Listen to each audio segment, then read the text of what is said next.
Marcus Kane sat in the dimly lit cantina on Station Omega-7, nursing his third drink of the evening. The bitter taste of synthetic alcohol burned his throat, but it helped numb the ache of another failed job, being a tracker in the outer rim wasn't easy work, especially when your reputation preceded you like a shadow. The communication device on his wrist buzzed with an incoming message. Marcus glanced at the encrypted signal and raised an eyebrow. Whoever was contacting him had serious credits to burn on military-grade encryption. He accepted the call, and a distorted voice filled his earpiece. "Marcus Kane?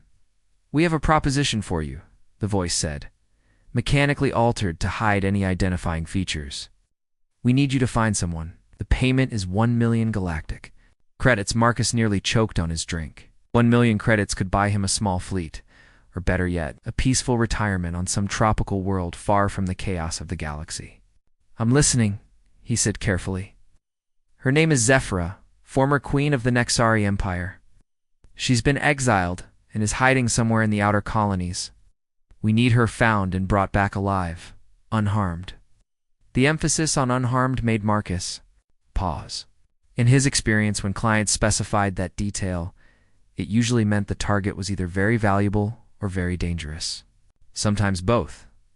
"Why her?" Marcus asked. "The Nexari Empire fell apart years ago. What makes one exiled queen worth so much? It's not your concern, tracker. Do you accept the job or not?" Marcus weighed his options. The credits would solve all his financial problems and then some. Plus, tracking down an alien queen sounded more interesting than his usual work of finding smugglers and petty criminals. "I accept. Send me everything you have on her." Within minutes, a data packet arrived on his personal tablet. Marcus studied the information carefully. Zephyra was described as tall, elegant, with the characteristic blue-silver skin of the Nexari people. Her eyes were reported to be an unusual golden color, rare even among her kind. The file mentioned she was highly intelligent and potentially dangerous, though it didn't specify how. The last confirmed sighting placed her on Kepler-9, a mining planet on the edge of civilized space. It wasn't much to go on, but Marcus had worked with less before. He finished his drink and headed for the docking bay, where his ship, the Wanderer, waited. The vessel was nothing fancy, but she was fast and equipped with the best tracking technology his credits could buy. As the engines hummed to life, Marcus plotted a course for Kepler-9. The journey took 3 days through hyperspace. The trip, Marcus studied everything he could find about Nexari culture and history. The Empire had been one of the most advanced civilizations in known space before internal conflicts tore it apart. Zephyra had been their last queen, ruling for barely 2 years before disappearing during the final collapse. Kepler-9 was exactly as miserable as Marcus had expected.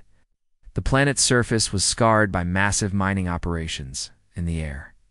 Tasted of metal and desperation, few settlements scattered across the wasteland were populated by the kind of people who didn't ask questions about their neighbors. Marcus started his search in the largest settlement, New Prospector. The cantinas and trading posts were full of miners, smugglers, and other assorted characters trying to make a living on the frontier. He showed Zephyra's picture around, claiming she was a long-lost relative he was trying to find. Most people shook their heads or ignored him entirely. But on his second day of searching, an old human miner named Jackson pulled Marcus aside. "That one you're looking for," Jackson said quietly. "She's been working the deep mines south of here. Goes by the name Zara now. Keeps to herself mostly. But she's got those golden eyes you can't mistake." Marcus felt his pulse quicken. After 2 days of dead ends, he finally had a lead. He thanked Jackson with a generous tip and immediately headed south toward the deep mining sector. The mining facility was a collection of prefabricated buildings surrounding a massive excavation site. Heavy machinery operated around the clock, digging deeper into Kepler-9's mineral-rich crust. Marcus parked the Wanderer a safe distance away and approached on foot. He found her working the night shift in Section 7, operating a massive plasma drill with surprising skill. Even covered in mining gear and protective clothing, Marcus recognized her immediately. Zephyra moved with a grace that seemed out of place in the harsh industrial environment. Marcus watched her for several minutes, Studying her movements and trying to determine the best approach, she worked alone, which would make the capture easier. But something about her posture suggested she was always alert, always ready for trouble. When her shift ended, Sephora walked alone toward a small habitat unit on the outskirts of the facility. Marcus followed at a distance, his hand resting on the stun weapon at his belt. This was it, the moment that would either make him rich or get him killed. As Zephora reached her door, she suddenly stopped and turned around. Her golden eyes met his across the empty space between them, and Marcus realized she had known he was. "They're all along. You're not very good at hiding, human," she said, her voice carrying a musical quality despite the weariness in it. "I've been expecting someone like you for weeks now." Marcus kept his hand near his weapon but didn't draw it. Something in Zephora's tone suggested this encounter might not go as he had planned. She stood perfectly still, watching him with those remarkable golden eyes. "Oh, you know why I'm here, Marcus?" said, stepping closer but maintaining a respectful distance. Zephora nodded slowly. "Someone wants me found. The question is, do you know what happens to me if you take me back?" "That's not my concern," Marcus replied, though something in her voice made him hesitate. "I have a job to do." "Your job will get me killed," Zephora said simply. "Whoever hired you wants me dead, but they need it to look legitimate. Taking me back to face justice is just a convenient way to eliminate a problem." Marcus studied her face, looking for signs of deception. In his years as a tracker, he had heard every sob story and desperate plea imaginable. But something about Zephora was different. She wasn't begging or trying to bargain. She was simply stating facts. "Prove it," he said. Zephora reached slowly into her jacket, and Marcus tensed. But instead of a weapon, she pulled out a small data crystal. "Everything you need to know is on here," she said, tossing the crystal at his feet. "The real reason the Nexari Empire fell. The real reason I was exiled. The real reason Lord Varric wants me silenced permanently." Before Marcus could respond, the night sky lit up with the bright trails of descending ships. Military vessels, sleek and predatory, were landing around the mining facility. Marcus recognized the design: Nexari warships. "Varric found me," Zephora said, her calm facade finally cracking. He must have been monitoring all tracking communications. The sound of heavy boots echoed through the settlement as armed soldiers began spreading out, searching every building systematically. Marcus grabbed the data crystal and pocketed it quickly. "This way," Zephora said, running toward a maintenance tunnel that led deeper into the mining complex. "If we can reach the old excavation sites, we might have a chance." Marcus followed without thinking, his training kicking in. Whatever was happening here, staying in the open meant certain capture or death. They ran through the tunnel as the sounds of the search grew louder behind them. The maintenance tunnel opened into a vast underground cavern carved out by years of mining. Ancient machinery sat rusted and abandoned in the depths. Zephora led Marcus through the maze of equipment with practiced ease. "You know this place well," Marcus observed as they paused behind a massive ore processor. "I've been preparing for this day," Zephora admitted. "Varric is persistent, and I knew he would find me eventually." They could hear soldiers entering the cavern above them, their voices echoing off the stone walls. Marcus checked his weapon and considered their options. They were outnumbered and trapped underground with limited escape routes. "There's another way out," Zephora whispered, pointing toward a narrow shaft that led even deeper underground. "But it's dangerous. The lower levels are unstable, and some of the mining equipment down there is still active." Marcus looked at her in the dim light filtering down from above. Her silver-blue skin seemed to glow faintly. Those golden eyes held a strength that impressed him despite the circumstances. "Lead the way," he said. They descended deeper into the mine, using maintenance ladders and service walkways to navigate. Between the massive machines, the air grew warmer and more humid as they went lower. Somewhere in the darkness, heavy machinery continued its automated operations. Freya moved with surprising confidence in the dangerous environment. She guided Marcus around unstable sections and past active plasma cutters that could have killed them instantly. As they climbed, she began to tell him her story. "Varric was my military commander," she said as they squeezed through a narrow gap between two ore crushers. "I trusted him completely. considered him almost like a father. When our people started dying from a mysterious plague, I put him in charge of the investigation. They reached a relatively safe ledge and paused to catch their breath. Above them, the sounds of pursuit were growing fainter, but Marcus knew the soldiers wouldn't give up easily.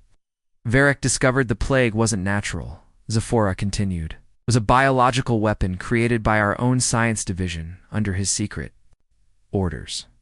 He planned to use the crisis to seize power, but he needed me out of the way first. Marcus studied her face as she spoke. There was pain in her voice, the kind that came from deep betrayal. So he framed you. Worse, he made it look like I had ordered the creation of the weapon. When the evidence surfaced, our people turned against me overnight. I was exiled in disgrace, while Varric positioned himself as the hero who would save them. They started moving again, following a service tunnel that led toward the surface.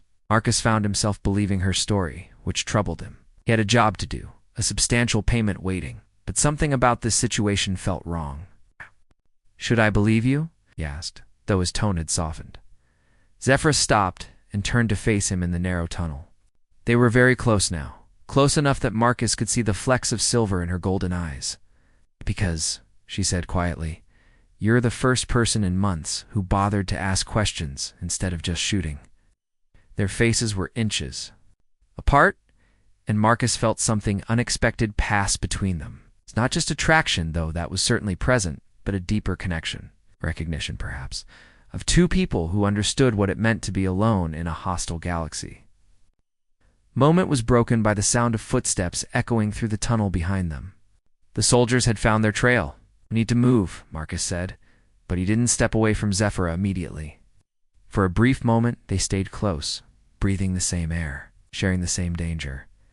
Then they were running again, racing through the darkness toward an uncertain future. Marcus and Zephora emerged from the underground tunnels near the mining facility's power plant. The night air felt cool against their skin after the humid depths of the mine. Marcus could see his ship in the distance, but Nexari soldiers were patrolling the area between them and the Wanderer. We need a distraction, Marcus whispered, as they crouched behind a storage tank. Zephora nodded and pointed to the main power coupling that fed the facility. If we overload that, it will create enough chaos for us to reach your ship. But someone needs to stay behind to trigger the overload manually. I'll do it, Marcus said immediately. No.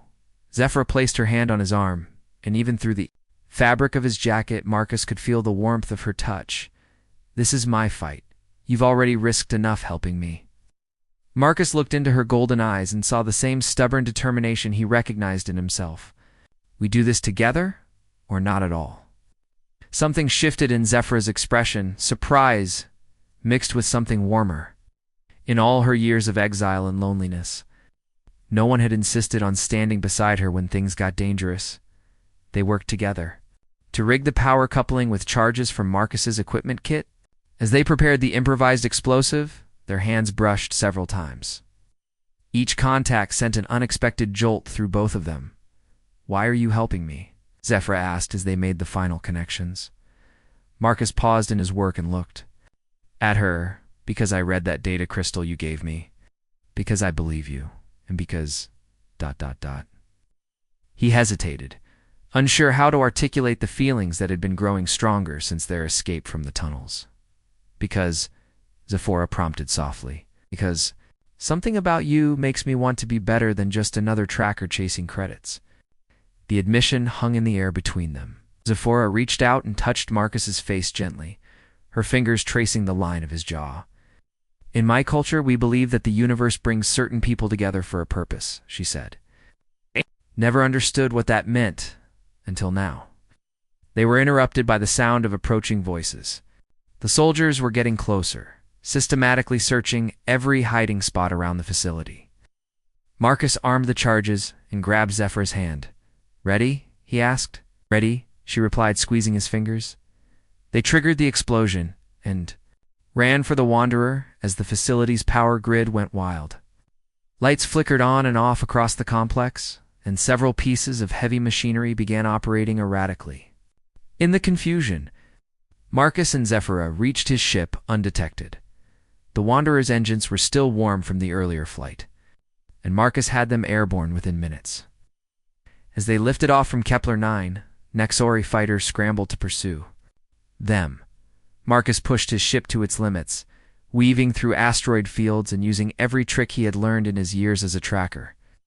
Incoming missiles, Zephyra warned from the co-pilot's seat. She had adapted to the human controls with impressive speed. Marcus rolled the ship hard to port, and the missiles streaked past them harmlessly. "Hold on," he said, diving toward Kepler-9's larger moon. The gravitational interference would make it harder for the fighters to track them. They played a deadly game of cat and mouse among the moon's canyons for nearly an hour before the Nexari. Ships finally gave up the pursuit. Marcus set course for the outer rim, where they could disappear among the countless uninhabited systems. Once they were safely in hyperspace, Marcus activated the ship's autopilot and turned to face Zephyra.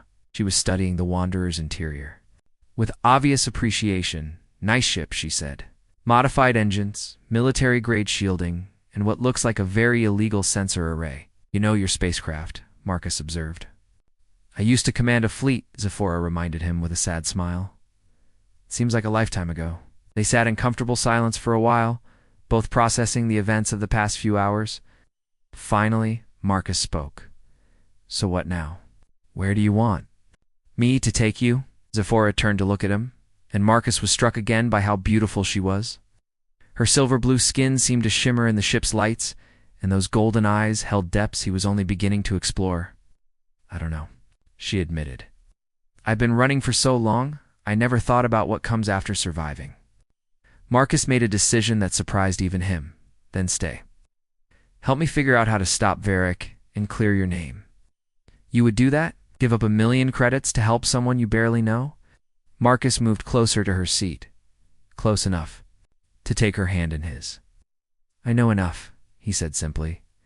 Zephyra looked down at their joined hands, her darker skin contrasting beautifully with his paler tone. "This is dangerous, Marcus. Varric won't stop hunting me, and anyone who helps me becomes a target." "Then we better make sure we're ready for him," Marcus replied. The ship's cabin was dimly lit, creating an intimate atmosphere around them. Zephyra studied Marcus's face, seeing the sincerity in his expression. Slowly, she leaned forward until their foreheads were almost touching. "I haven't felt safe with anyone in a very long time," she whispered. "You're safe with me," Marcus promised, his voice equally quiet. The space between them seemed to disappear naturally when their lips met. It was gentle at first, tentative, as if they were both afraid the moment might shatter. Then Zephyra's arms went around Marcus's neck, and the kiss deepened with surprising passion. They broke apart breathlessly, both aware that something fundamental had changed between them. "This complicates things," Zephyra said, though she made no move to pull away from Marcus's embrace. "Everything worthwhile is complicated," Marcus replied, brushing a strand of her dark hair away from her face. They spent the rest of the journey planning their next moves and learning more about each other. Marcus told Zephyra about his childhood on Earth, about the family he had lost, and the loneliness that had driven him to the stars. Zephyra shared stories of her life as a queen, the weight of responsibility she had carried, and the isolation that came with power. As they talked and planned, the connection between them grew stronger. They were both outcasts now, both searching for redemption and a place to belong. In each other, they had found something neither had expected: hope. 2 weeks after their escape from Kepler-9, Marcus and Zephyra had established a temporary base on an abandoned research station in the Vega system. The facility had been deserted for years, but its systems were still functional, and its location kept them hidden from both Nexari forces and galactic authorities. Marcus was reviewing intelligence reports when his encrypted communicator chimed with an incoming message. The signal bore the same encryption signature as his original contract, and his blood ran cold as he recognized the mechanical voice. "Kane, you've been compromised," the distorted voice said. "Our mutual friend has been feeding you lies, and you've fallen for them completely." Marcus glanced toward the station's laboratory where Zephyra was working on decrypting Nexari military codes. She looked up and caught his expression, immediately recognizing that something was wrong. "Lord Varric has been most patient with your emotional entanglement," the voice continued. But time is running short. Deliver the target to the coordinates we're sending, or face the consequences. The transmission ended and Marcus stared at the communicator in stunned silence. The terrible truth began to dawn on him. His mysterious client hadn't been some unknown party seeking justice. It had been Varric himself. Zephyra approached cautiously, seeing the shock on Marcus's face. "What is it?" Marcus looked up at her, his heart breaking as he realized the full scope of Varric's manipulation. "He's been playing me from the beginning. Varric hired me to find you." The color drained from Zephyra's face as she understood the implications. "He knew I would try to convince you of the truth, was counting on it." "Why?" Marcus asked, though he was beginning to understand. "Because this way, when you betray me, it destroys any hope I might have had left," Zephyra said quietly. "Not enough for Varric to kill me. He wants to break me completely first." Marcus threw the communicator across the room, watching it shatter against the bulkhead. "He underestimated one thing." "What's that?" Marcus stood and took Zephyra's hands in his. "He underestimated what I'd be willing to sacrifice for you." Over the past 2 weeks, their relationship had deepened beyond what either had expected. They had shared stories, dreams, and increasingly intimate moments as they worked together. Marcus had fallen completely in love with Zephyra's strength, intelligence, and the vulnerable heart she kept hidden beneath her royal dignity. "Marcus, you don't understand," Zephyra said, her voice breaking slightly. "Varric isn't just hunting me anymore. He's been consolidating power across the outer colonies. If he succeeds in eliminating me, there's no one left who can expose his crimes." "Then we don't let him succeed," Marcus said firmly. That evening, as they planned their next move, the conversation turned personal. They were sitting together in the station's observation lounge, watching the stars drift past beyond the transparent aluminum windows. "Tell me about your world," Zephyra said, curled against Marcus's side on the small couch. "Earth." Marcus smiled, his arm tightening around her. "It's beautiful. Blue oceans, green continents, white clouds. The sunrise over the Pacific Ocean is something everyone should see at least once." "I'd like to see it someday," Zephyra said softly. "We will," Marcus promised, pressing a kiss to the top of her head. "After this is over, we'll go to Earth. I'll show you every place I loved as a child." Zephyra tilted her head up to look at him. "Do you really think we can have that? A future together?" Marcus cupped her face in his hands, marveling at the softness of her silver blue skin. "I think we can have whatever we're willing to fight for." Their kiss was different this time, deeper, and more urgent. Both of them were aware that their time might be limited, that Varric's forces could find them at any moment. The passion that had been building between them for weeks finally found full expression. They moved to Marcus's quarters, where they made love with a tenderness and intensity that surprised them both. In Zephyra's arms, Marcus found a peace he had never known existed. In Marcus's embrace, Zephyra discovered what it meant to be cherished not as a queen, but simply as herself. Afterward, as they lay together in the soft light of the station's night cycle, Zephyra traced patterns on Marcus's chest with her fingertips. "In Nexari culture, there's a concept called soul binding," she said quietly. "The belief that two spirits can become permanently intertwined across time and space." "Sounds like love to me," Marcus replied, catching her hand and pressing it flat against his heart. "It's deeper than love," Zephyra explained. "It's the idea that two people can become part of each other's essential being, that they're stronger together than they could ever be apart." Marcus turned to face her fully. "Is that what this is?" Zephyra's golden eyes met his. "I think it might be." The next morning brought harsh reality back into focus. Long-range sensors detected an approaching fleet of Nexari warships, moving toward their location with obvious purpose. "He found us," Zephyra said. Out. Watching the tactical display with resignation, Marcus was already moving toward the armory, checking weapons and preparing for a fight. "And we make sure he regrets it." "Marcus, there are too many of them. We can't fight an entire fleet." Marcus paused in his preparations and looked at her. "Then what do you want to do?" Zephyra was quiet for a long moment, clearly wrestling with a difficult decision. Finally, she spoke. "There might be another way." If I could get close enough to Varric, I might be able to expose his crimes to his own officers. Many of them are honorable soldiers who would turn against him if they knew the truth. That's suicide, Marcus said immediately.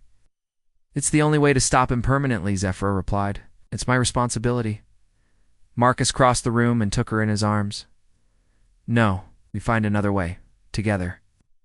Marcus. Together, he repeated firmly, silencing her protests with a kiss. They had perhaps an hour before the fleet would arrive in weapons range. Marcus began implementing a desperate plan, using the research station's experimental technology to level the playing field. If Varric wanted Zephora, he would have to go through a human who had finally found something worth dying for. The Nexari fleet dropped out of hyperspace in perfect formation, 12 warships arranged in a standard attack pattern around the research station. Marcus watched them approach on the tactical display, his jaw set with determination. Impressive, Zephora observed, standing beside him on the station's command deck. Varric brought enough firepower to destroy a small moon. Good thing we're not planning to fight them ship to ship, Marcus replied, his fingers dancing across the control interfaces. Over the past hour, they had worked frantically to modify the research station's systems. The facility had originally been designed to study exotic energy phenomena, and its experimental generators were capable of producing massive power outputs. Marcus had jury-rigged them into a single devastating weapon. Incoming transmission, Zephora announced from the communications station. The main view screen flickered to life, revealing Lord Varric in all his intimidating glory. The Nexari warlord was massive, even by his people's standards. His silver-blue skin marked with the ritual scars of a military commander. His eyes burned with cold fury as he stared at them across the void. "My dear Zephora," Varric said, his voice carrying mock affection. "You look well for a fugitive. Exile has been kind to you." Varric, Zephora replied, her tone steady despite the circumstances. "Still hiding behind superior numbers, I see." "And you're still hiding behind humans," Varric sneered, his gaze shifting to Marcus. "Mr. Kane, I trust you've enjoyed your extended vacation, but playtime is over. Deliver my wayward queen, and I might let you live." Marcus stepped forward, putting himself slightly between Varric and Zephora. "She's not going anywhere with you." Varric's expression shifted to genuine surprise. "Fascinating. She actually convinced you to betray your contract. I must admit, I didn't think humans were capable of such emotional complexity." "You underestimated humanity," Marcus said calmly. "And you underestimated her. Perhaps, but the result remains the same." Varric's image gestured, and the tactical display showed Nexari fighters launching from the larger ships. "You have 1 minute to surrender before I reduce that station to debris." The transmission cut, leaving Marcus and Zephora alone on the command deck. Around them, the station's modified systems hummed with barely contained energy. "Are you ready?" Marcus asked, his hand hovering over the firing controls. Sabra moved to stand beside him, her fingers interlacing with his free hand. "Together? Together?" Marcus confirmed. The Nexari fighters swept in for their attack run, weapons blazing. But instead of trying to evade, Marcus activated their surprise. The research station's experimental generators unleashed a massive acidic energy that rippled outward in all directions. The effect was immediate and spectacular. The energy pulse disrupted the fighters' control systems, sending several tumbling out of control. More importantly, it generated a massive sensor shadow that concealed the station's true nature. "What are you doing?" Varric's voice crackled over the communication channel. "Showing you what happens when humans get creative," Marcus replied, initiating. The second phase of their plan, hidden within the energy pulse, were thousands of microtransmitters, each one carrying the complete record of Varric's crimes. As the pulse expanded outward, it infected every Nexar ship's communication system, broadcasting Zephyra's evidence directly to their crews. The reaction was swift and decisive. Aboard the Nexari vessels, honorable officers who had served the Empire faithfully for decades suddenly learned the truth about their commander. The mysterious plague that had devastated their homeworld, the betrayal of their queen, systematic corruption of everything they had sworn to protect. One by one, the Nexari ships began powering down their weapons. Marcus watched the tactical Display with growing hope as ship after ship declared for Zephyr's cause. This is Commander Theron of the warship Retribution, a new voice announced over the communication channel. By authority of Nexari military law, I'm placing Lord Varric under arrest for crimes against the Empire. You fools. Varric's voice screamed across the channel. She's the traitor. His transmission was cut abruptly as his own officers took control of his flagship. Marcus felt Zephora slump against him with relief, the tension finally leaving her body after months of constant fear. Is it over? She asked quietly. It's over, Marcus confirmed, wrapping his arms around her. The aftermath moved quickly. Within hours, the Nexari fleet had reorganized under commanders loyal to Zephora. Varric and his closest supporters were taken into custody, facing justice for their crimes against both the Nexari people and countless others throughout the galaxy. That evening, as the crisis finally ended, Marcus and Zephora stood together in the station's observation lounge, watching Nexari ships prepare for the journey home. They want me to return with them, Zephora said, her voice carrying a mixture of duty and reluctance. To help rebuild what Varric destroyed? Marcus nodded, understanding the weight of responsibility she carried. And you have to go. Yes, she said quietly, but not alone. That is, if a certain human tracker would be interested in a career change. Marcus turned to look at her, seeing hope and love shining in her golden eyes. What kind of career change? Royal. Consort has a nice ring to it, don't you think? Zephora said with a smile that took his breath away. Marcus pulled her into his arms, lifting her off the ground as he kissed her with all the joy and love in his heart. When they broke apart, both were laughing with pure happiness. I love you, Zephora, Marcus said, the words coming as naturally as breathing. And I love you, Marcus Kane, she replied. My heart, my soul, my partner in all things, as they held each other close, the stars wheeled overhead, bearing witness to a love that had transformed not just to lives, but the fate of an entire civilization. The hunter had found something more valuable than any bounty, and the exiled queen had discovered that true strength came not from ruling alone, but from sharing power with someone who understood the weight of duty and the power of hope together. They would rebuild the Nexari Empire on principles of justice and cooperation, proving that the greatest adventures weren't found in chasing targets across the galaxy, but in finding someone worth building a future with.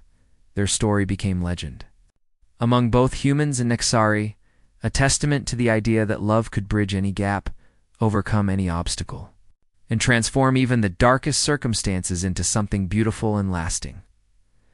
Marcus had started as a tracker hunting for credits, but he had found something infinitely more valuable, a purpose, partner, and a love that would endure across the stars.